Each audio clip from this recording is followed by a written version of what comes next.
Trump is not a normal presidential candidate.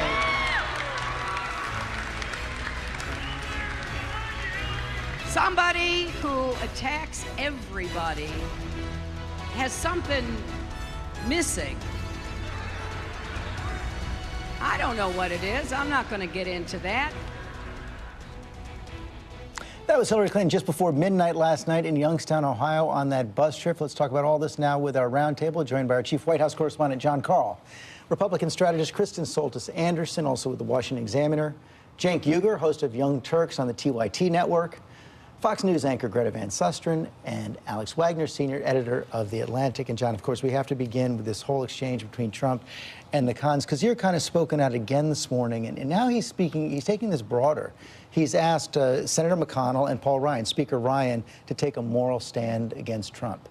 Yeah, and we have not heard yet from McConnell or from Ryan directly in response to this, but I think this puts them in a very difficult position. I don't think that this is necessarily going to sway any voters. Trump said in January I could shoot somebody on Fifth Avenue, it wouldn't matter.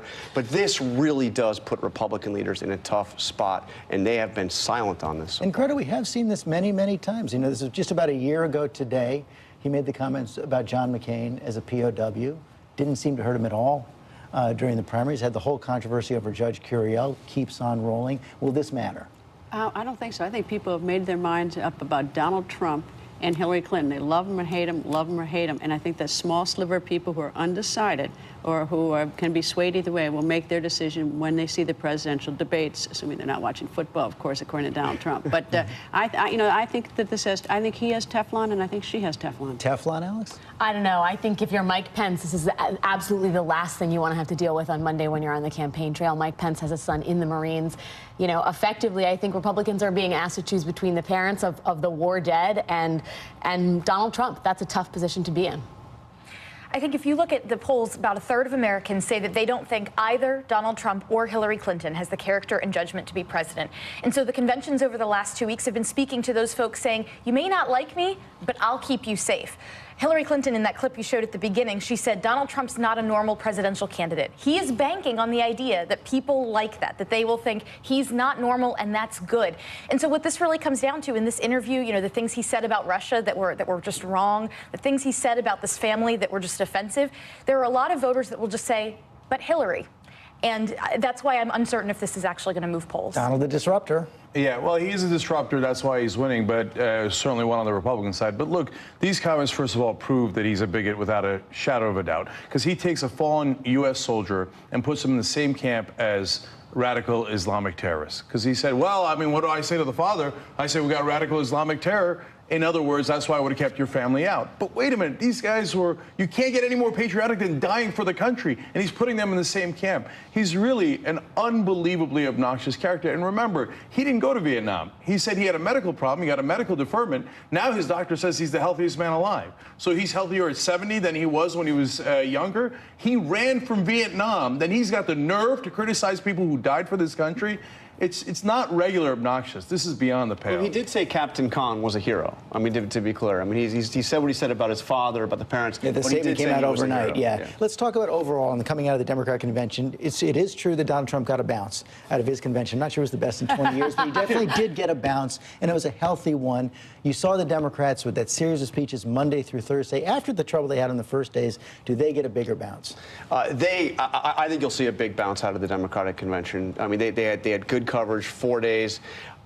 You know, Trump had a bit of a bounce, they'll have a bounce. I think we'll see a 5-point lead for Hillary coming out of this. 5-point lead for Hillary Clinton. One of the things that Donald Trump did point out is that more people tuned in to watch him on Thursday night to turn into Hillary Clinton. He still does have the power to draw eyeballs. He's still this unknown quantity to a lot of people in that what will he do as president? You know, he's been in headlines for 30-some years, but people are always waiting to see what's the next thing that he's going to say, what's the next position he's going to take. So certainly he knows that sort of his worst enemy is not saying something offensive or something wrong, but rather being out of the headlines. He knows that that's where he's done best thus far in the polls. One of the things you heard, though, from the Democrats all week long is where are Donald Trump's plans? Yeah, well, he doesn't have any. We watched the whole RNC. The only policy position we could discern from that was coal. We're for coal digging. I mean, that's unbelievable. There's no position. Okay, you're going to keep us safe. How? No plans.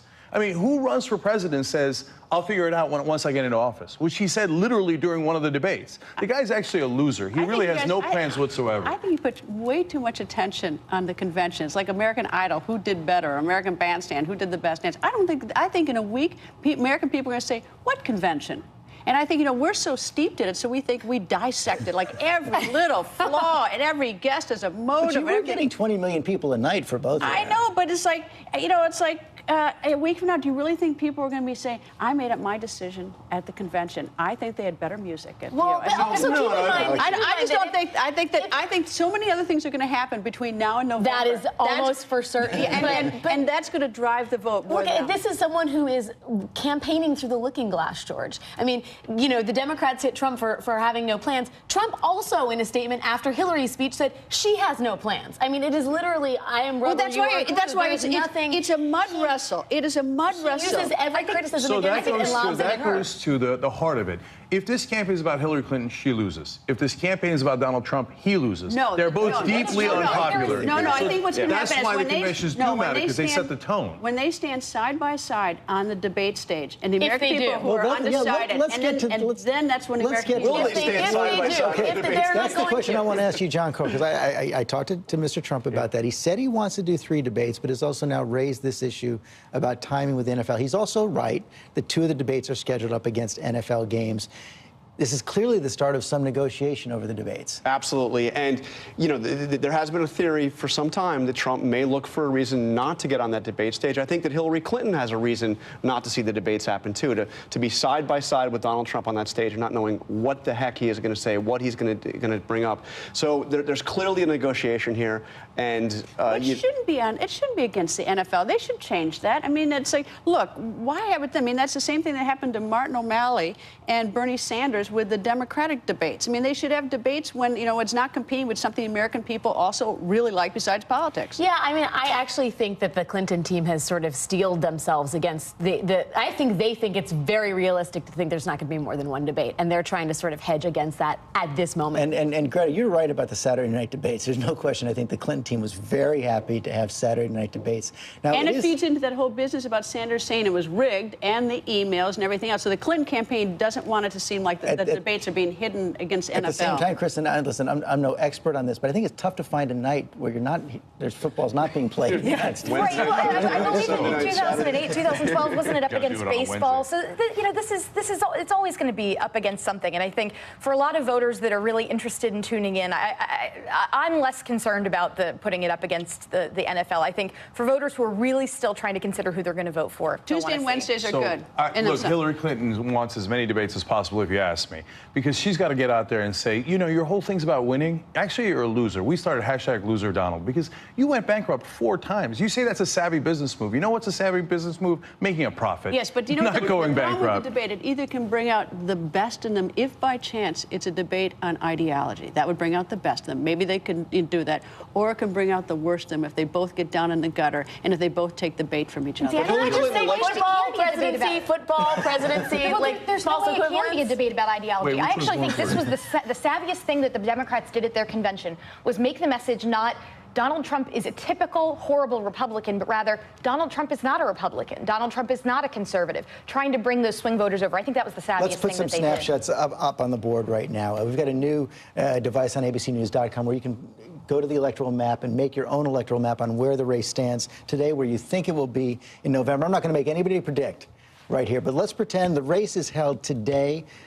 Greta, what would the Electoral College look like? If it were today, and now we're at a new time because now we have Secretary of State Hillary Clinton. She doesn't have to worry about Bernie Sanders, so she's probably going to change her strategy a lot. But right now, looking at it, I have Hillary Clinton at 280 and Donald Trump at 258.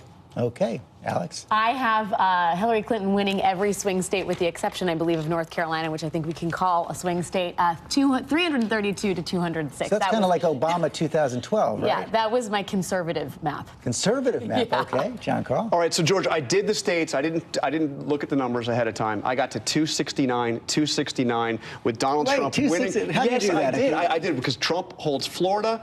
He loses Virginia, takes Ohio, takes Iowa, takes New Hampshire. He gets 269. And what happens to those single delegates in Nebraska and Maine? Obama. Kristen. I started with the Obama-Romney map from 2012, and I did a little bit of flipping based on what the polls looked like before the convention. So in this case, I handed Ohio to Donald Trump. I think in these places where it's sort of a toss-up, I think he'll do better in these sort of white working class states. But then a place like Florida, I actually kept in Hillary Clinton's camp because I think the large Hispanic populations in places and you show like that lock right there. Nevada. Florida, Pennsylvania, Hillary Clinton or Donald Trump, for that matter, wins those two. You win the race. I've got Trump at 279, 259. I gave him Florida, Ohio, he was a loser a minute ago. Wait a minute. We got him winning the presidency. No, listen. So in his life, he's had a great track record of failure, bankruptcies, running from Vietnam, everything like that. But he's a populist candidate when the country is angry, and you run, and it's the most establishment candidate we've ever seen against him. It was a terrible idea by the Democrats to support Hillary Clinton. So you're so hot against him today because you think he's going to win. I'm very worried, and if the Democrats are not really worried that in this populist time Donald Trump doesn't have an excellent chance to win, they're completely wrong. I agree with you. I think he can win, and the Democrats better be worried about it. But I think today the map has Hillary winning. But I think you're right. That is the last word today. Thank you all very much.